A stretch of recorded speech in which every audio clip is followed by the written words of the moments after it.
Regarding the drawing template, we'll be using, or we'll have this reference from this book entitled The Mechanical Engineering Drawing Desk Reference and Creating and Understanding ISO Standard Technical Drawings. And this one is written by Paul Green. Okay, so I'd like to highlight here the drawing template for mechanical drawings. So right here, this is the paper size. Okay, so it is paper size. Then we have the borders, and right here, this is our title block. Okay, so if you notice that this title block is different from the ones that we used in building construction drawings. Okay, so the content of these title blocks, if we zoom that in, what we'll see is something like this. Okay, so we have titles. That's the title of the drawing, and we have spaces for the approval, the scale, the units, also the date, and right here. This is very important. This is the projection angle. So if you're using a third angle projection or first angle projection, so that means that that we don't need to write, like for example, elevation view or something, or top view. As long as you position it properly based on this projection, then you're good to go. Okay, so for the scales, drawing scales, then the recommended scales are the following. So we have full size, so that's 1:1, and the reduction scale, we have right here 1:2 to 1:10,000, and we can also have like an enlargement scale. Okay, so 2:1 or 5:1 and things like that. Okay, so for example, typical examples of the drawings are there are actually many types, by the way, for the drawings. So right here, there are detailed drawings. There are also assembly drawings. There's also sub-assembly drawings, design layout, multiple detailed drawings, combined detail and assembly drawings, and exploded assembly drawings. Okay, so there are many types of drawings, so that we can fully convey our design intent to the manufacturer. Okay, so example right here, this is an example of a detailed drawing. Okay, so this is, so right here for the title it says end plug. Okay, so you would notice you wouldn't see any top view or elevation view. Okay, so that's simply because we have this projection. Okay, and so right here it says it's a section view, so something like if you flip this 90 degrees, then what you would see is something like this view. Okay, so right here there's also a material, like for example stainless steel, so that means that for this detailed drawing, let's say for this part, right, so this is just one part, meaning one material only. And the scale, it says here 1:1, and the units, it's in mm. Okay, and there's also geometric tolerances. Okay, so these notations right here, that's geometric dimensioning and tolerancing.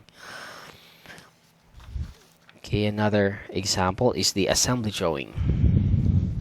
Okay, so for this assembly drawing, it says here it's an end cup assembly, and what it shows is, you would notice that this drawing shows an entire assembly. So that means that it is composed of many other parts.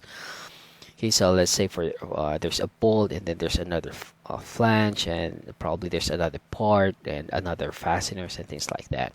So this type of drawing shows the interconnection and then the overall dimensions of the assembly, and the interconnection of each parts. Okay, so that's why it is also provided with a section view. Okay, because the section view shows the inside, right? If there are changes in the geometry. Okay, so another example is the sub-assembly. So something like this. Uh, just just remember that if it's assembly, then it means it comprises of many parts. Okay, what else? We also have design layout drawing. So here, this is a design layout drawing.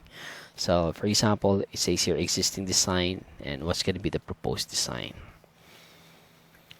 Okay, and another one is example of multiple detail drawing. So what this means is that we only have one part right here, and this part is a standard part. This is a hexagon head bolt.